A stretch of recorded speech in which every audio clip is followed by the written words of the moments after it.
Ah, nessa terceira, a gente tem que pensar um pouquinho mais de calma, porque veja só, se considere um círculo num plano XY, com centro na origem, cuja equação é x² mais y² igual a 1, a gente sabe que isso é a equação da circunferência, tá bom? E aí todos os valores de x, y que a gente pegar tem que ser nessa estrutura. Porém, ele ainda fala que o W é um conjunto de todos os vetores cuja origem é a origem, nossa, né? A origem do sistema, e cuja extremidade é um ponto dentro do círculo ou sobre o círculo, que aqui a gente entende como circunferência, tá bom? Então, em outras palavras, ou o raio vai ser 1 ou o raio vai ser menor que 1. Raio, distância, óbvio. Então, o mínimo que ele poderia ser é 0, que é degenerado num ponto, que é a origem, tá bom? Então, é verificar se isso aqui é um subespaço de R2. E aí a gente poderia pensar um pouquinho.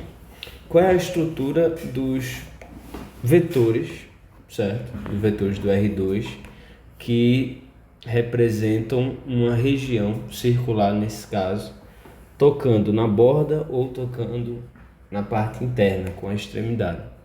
Então a gente tem que são todos os valores x, y, tal qual isso aqui, ó, que eu vou colocar de verde, acontece. Quando eu pego o x, elevo ao quadrado, o y também, essa soma tem que ser menor ou igual a 1.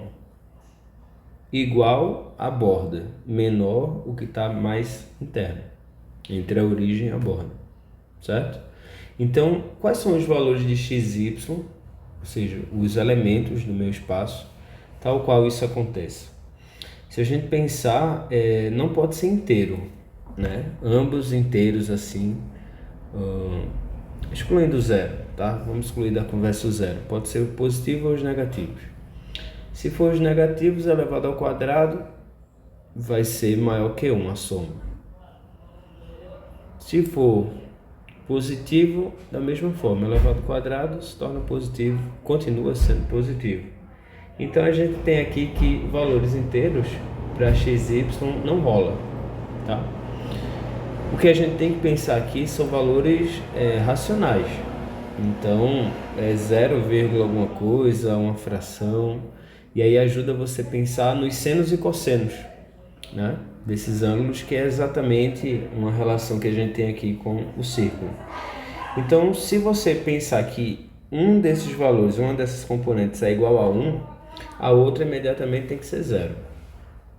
Se uma não chega exatamente a 1, a outra não chega exatamente a 0. Então fica nessa variação entre zeros e uns, que são frações. Então, a gente poderia verificar aqui, né? Os dois valores de x e y. Exemplo, eu poderia pensar naquele valor que vocês conhecem, como x sendo 1 sobre 2 e o y sendo raiz de 3 sobre 2. Quando a gente pega esses elementos, eleva ao quadrado e soma, isso aqui não continua sendo menor ou igual a 1? Continua, né? Se a gente ver olhar, vai dar exatamente 1. E por quê? Porque isso aqui tem a ver com aqueles senos e cossenos de uns ângulos que a gente já conhece, que são complementares e tal. Então, a estrutura dos pontos, dos elementos, né, que a gente tem nesse possível subespaço, vamos chamar de conjunto, ele é estruturado dessa forma, x e y.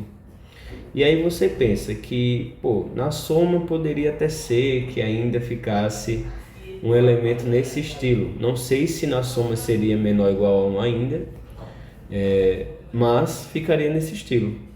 O que está na cara que realmente não vai ser um subespaço é quando você olha a multiplicação por escalar. Exemplo, se tu pegar o 2 aqui e multiplicar simplesmente por esse ponto que eu coloquei, esse elemento, que estava incluído num conjunto, mas eu vou pegar o 2 e multiplicar. Não vai ser 2 vezes 1 meio, que vai ser 1, e o do outro não vai ser raiz de 3. Então, tu teria que pensar que esse resultado ainda seria menor ou igual a 1, e não seria, né? Não vai dar como, porque aqui vai ser 1, mais o outro, que vai ser raiz de 3, ou até mesmo pensar nos elementos, né? 1 e raiz de 3. E aí, quando eu elevo ao quadrado e somo isso, isso aqui vai ser 4. porque 1 ao quadrado é 1, raiz de 3 ao quadrado é 3, e aí quando eu somo os dois, vai ser 4, que passou de 1. Então, mesmo tendo o elemento neutro, pois existe um elemento que eu elevo ao quadrado e a soma seja menor ou igual a 1, e é o elemento neutro, existe 0 e 0.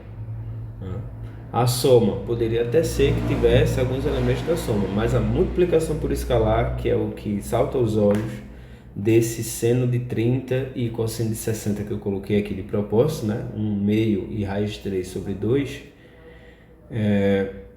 já está dizendo que não é, porque a soma dos quadrados disso aqui não é menor ou igual a 1, é 4, é maior do que 1, tá bom? Então por isso que essa terceira questão, esse pedacinho aqui não é subespaço do R2, e essa é a explicação.